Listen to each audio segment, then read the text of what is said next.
Hey there, in this video you are going to learn some of the issues that you can run into with using Adobe XD, especially with resizing symbols. You're going to learn how that's a weird thing that can't be fixed, but we'll work out how to do it.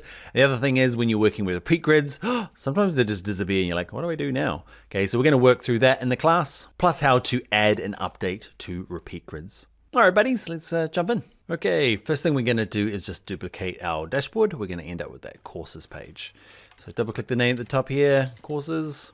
I'm going to bin our dashboard and I'm going to rename this. This one's going to be called courses.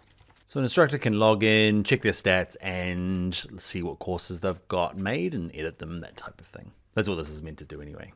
Now I'm going to show you a couple of issues that you're going to run into. You might have already run into them already. So I'm going to create like a little repeat grid here. The first thing I'm going to do is just draw a little shape for our placeholder video.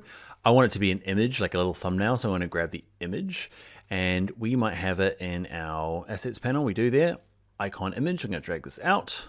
It's a bit big and I want to shrink it down, and that is going to run into our first problem.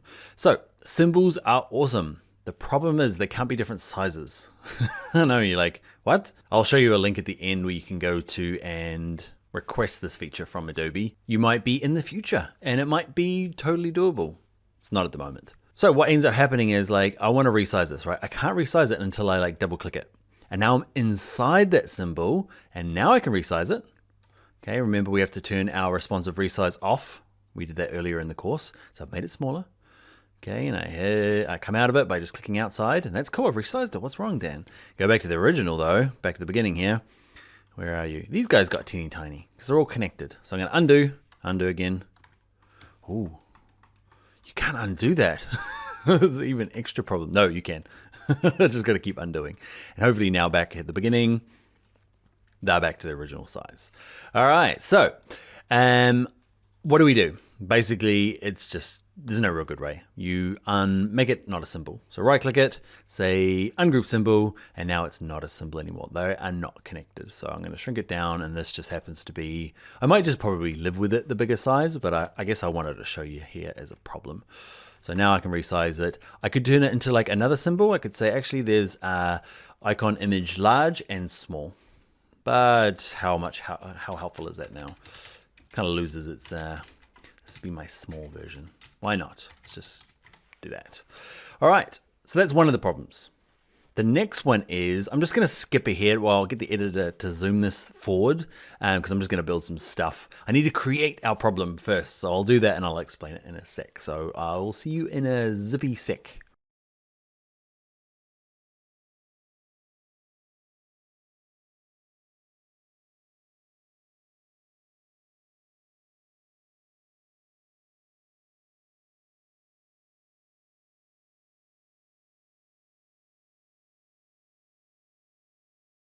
All right, you're back. So you're playing along, you're gonna have to do this. So create your little thumbnail video image thing, just a bit of sample text, it's nothing, just like a placeholder. And I grabbed the check mark from the wires web that we've been using.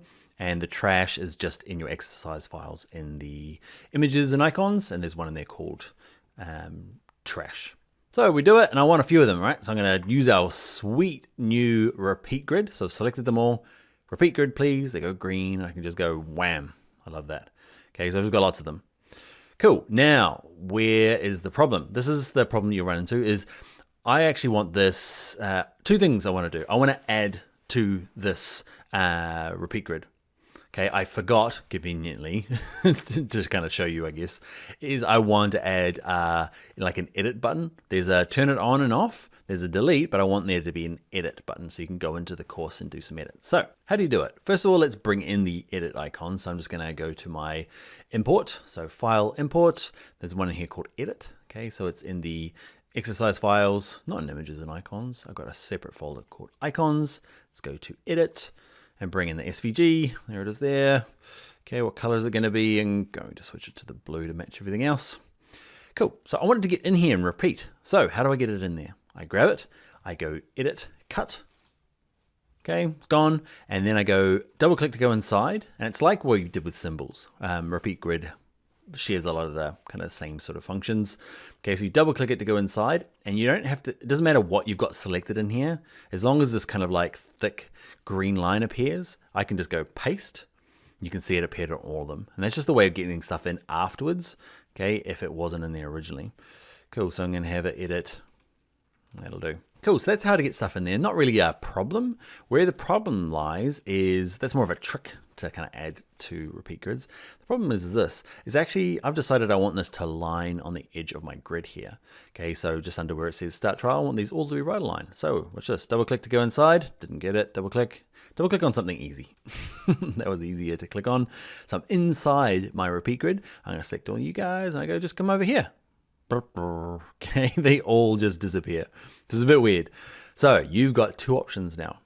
I'm going to undo that. So the option might be just actually, let's just click on this, ungroup the grid, delete all these guys, and just do it properly. You know, get them lined up. First, I've ungrouped them all. I'm just going to kind of go back. Now I can make a repeat grid. Fine. But that's a way of doing it. Another way is this. It's a bit of a, I'm not sure. It's kind of like drag and shuffle is what I'm calling it. Dragging and shuffling. All right. So what we want to do is we want to say, drag it to the right. And you're like, why? Oh, that's why you can't drag it to the right, because there's just more of them appears. But if you drag it out kind of where you need it to be, and then come back in here and find the gap. So you drag it out, and then you kind of just shuffle these guys across. Okay. Till they're out of the picture of where you need these fellas to be.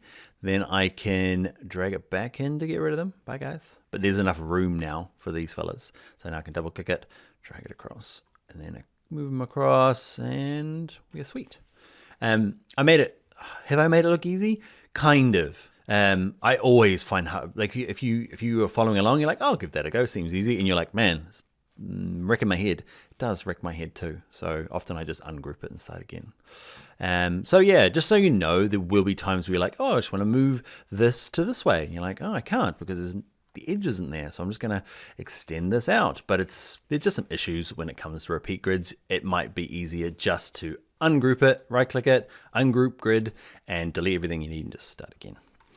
So that is it. We learned how to add new things to an existing repeat grid, which is cool. And then we just kind of identified one of the problems of dragging it kind of to the right where the edge was earlier defined. Plus we looked at the problem of symbols, okay, and the weird thing where you can't resize them. And also at the beginning there, I told you where to go and vote for this thing. I've talked about it before, I think. Adobe uses this thing called user voice. Okay, user voice is a way that we as users have a voice. Okay, it means we can go in and say, hey Adobe, that thing really needs to be fixed. And if you go to adobexd.com, adobexd.uservoice.com and do searches in here, do a search down here for this one. It's called scale and resize symbols individually. It depends on like whether you find that a big deal. For me, half. It's not my hardest, it's not my biggest problem with XD. It's just one of them, but give it a vote. Okay, you got to log in. Okay, or sign in with Facebook or Google. And what they do is they just look at all the ones that have votes and start making adjustments on the ones that have issues. And the other cool thing is often you can find workarounds down here. There'll be some of the Adobe people jump in and say, hey, there's a workaround. It's not great, but this one here, it's got 1,174 votes. All right, that's it. Let's get on to the next video. Hi there, I hope you enjoyed the video. My name is Daniel Scott. If you would like to do the full course, there'll be a link in the description for that. Please give this video on YouTube here a thumbs up. It really helps me and what I'm doing. Also consider subscribing to the channel. I release a video like this every week for your viewing pleasure. All right, bye.